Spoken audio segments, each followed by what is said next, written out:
آدمی با هر گامی که برمی دارد چیزی در خود باقی می گذارد.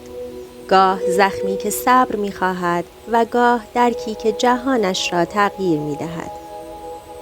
آنچه در لحظه‌ای ساده رخ می دهد، در پس روزها و سالها بدل به حکمتی می شود که دیگر نمی توان نادیده‌اش گرفت. زمان می گذرد و آنچه دیروز تلخ و سنگین می نمود، امروز در قامت درسی پنهان جلوه می کند. فهمیدن این درس ها آسان نیست.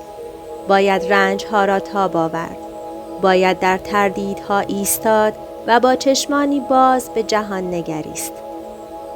در نهایت آنچه آدمی را پخته تر، آرامتر و عمیق‌تر می کند، نه پیروزی هایش است و نه شکست هایش، بلکه آن چیزی است که در میان این دو آموخته.